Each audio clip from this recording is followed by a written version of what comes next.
এই নাবালক যারা মন্ত্রীর পদমর্যাদায় তাদের এই ধরনের ভারত বিরোধী কথা বলা বন্ধ করুন আর চিকিৎসা নেওয়ার জন্য করাচি আর লাহোরে যান। তাকে যে অপবাদে করা হয়েছে এটা সম্পূর্ণভাবে তালিবান, আইএস এবং মৌলবাদী শক্তির পদধ্বনি। বাংলাদেশের তত্ত্বাবধায়ক সরকারের এক প্রশাসক সরাসরি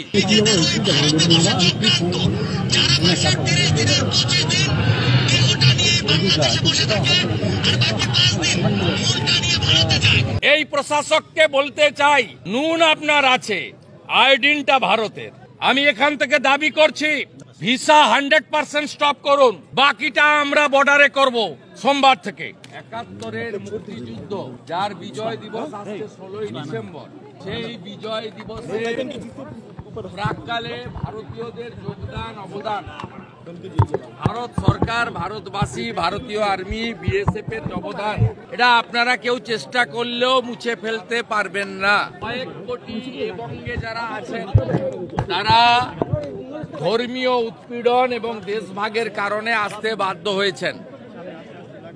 আমাদের সঙ্গে মতুয়া মহাসংঘের সংঘাতিপতি সুব্রত ঠাকুরও ছিলেন। আমি বলেছি মতুয়া সমাজের স্রষ্টা পূজ্যপাদ ঠাকুর হরিচাঁদ ঠাকুর, গুরুচাঁদ ঠাকুর ওড়াকান্দিতে জন্মগ্রহণ করেছেন। আমরা যারা এখানে উপবিষ্ট ছিলাম, ভিতরে গেছিলাম, ডক্টর শঙ্কর ঘোষ, শিখা চ্যাটার্জি, দীপক বর্মন, অশোক কীর্তনিয়া, বুধরাই টুডু, নিখিল রঞ্জন দেরা এবং সুব্রত নাম তো আগেই বলেছি। আমাদের প্রত্যেকের সঙ্গে বাংলাদেশের বহু মানুষজনের আত্মীয়তার সম্পর্ক আছে, শুধু আমাদের নয়, কয়েক কোটি মানুষের। আমরা এর আগে মুজিব সাহেবের সরকার দেখেছি, বিএনপি আওয়ামী লীগের সরকার দেখেছি, আমরা হুসেন মোহাম্মদ এরশাদের সরকার, আর্মি রুল। কিন্তু এই ধরনের ভারত বিদ্বেষী কথাবার্তা, ভারত বিদ্বেষী আচরণ, এই রকমের হিন্দু নিধন, হিন্দুদের আস্থার জায়গা মন্দিরকে টার্গেট করা, এইভাবে হিন্দু সনাতনী প্রচারক প্রভুদেরকে মিথ্যা মামলায় জেলে পোরা, এ জিনিস আমরা বিগত দিনে দেখিনি। আমরা পরিষ্কারভাবে বলেছি এনাফ ইজ এনাফ, বন্ধ করুন এই নিধন।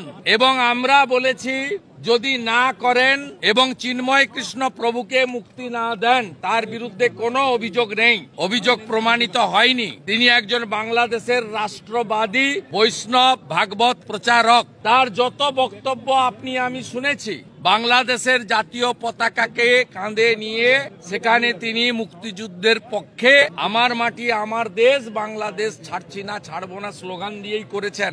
তাই তাকে যে অপবাদে করা হয়েছে এটা সম্পূর্ণভাবে তালিবান, আইএস এবং মৌলবাদী শক্তির পদধ্বনি। বাংলাদেশের তত্ত্বাবধায়ক সরকারের এক প্রশাসক, তিনি ক্যাবিনেট মন্ত্রীর পদমর্যাদার সমান, তিনি আজকে সরাসরি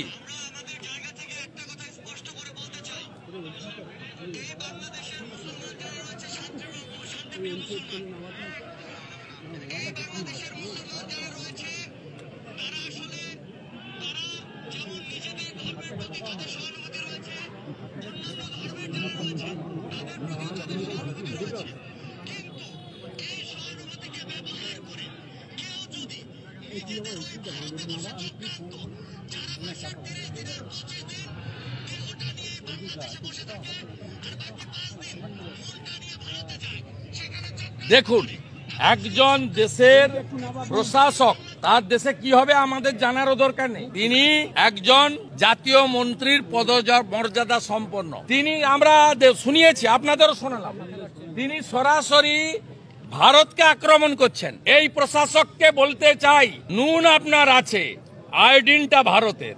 আমি এখান থেকে দাবি করছি ভিসা 100% স্টপ করুন। আমরা প্রয়োজন হলে একদিন অপেক্ষা করে ভিসা দপ্তরেও যাব, এখানে ভিসা সেন্টারে। স্টপ, ভিসা দেওয়া বন্ধ করুন completely. Export import permit issue করা বন্ধ করুন, বাকিটা আমরা বর্ডারে করব সোমবার থেকে। বলে দিলাম, চিন্ময় কৃষ্ণ প্রভুকে নিঃশর্ত মুক্তি, হিন্দুদের উপর আক্রমণ, মন্দির ভাঙা বন্ধ করুন। আর এই ধরনের এই নাবালকদের যাদের আপনারা ওখানে তত্ত্বাবধায়ক সরকারে বসিয়েছেন, এই নাবালক যারা মন্ত্রীর পদমর্যাদায়, তাদের এই ধরনের ভারত বিরোধী কথা বলা বন্ধ করুন। আর চিকিৎসা নেওয়ার জন্য করাচি আর লাহোরে যান, এখানে আসবেন না, পরিষ্কার বলে দিতে চাই আমরা। ডক্টর মোহাম্মদ ইউনূস, তার আত্মীয়তা এখানে আমাদের বর্ধমানে আছে, নিশ্চিতভাবে তার অনুমোদন ছিল। তারা এপারের বাঙালি হিন্দুরা, সনাতনীরা কি বলতে চায় সেটা শুনতে চেয়েছেন, আমরা শুনিয়েছি।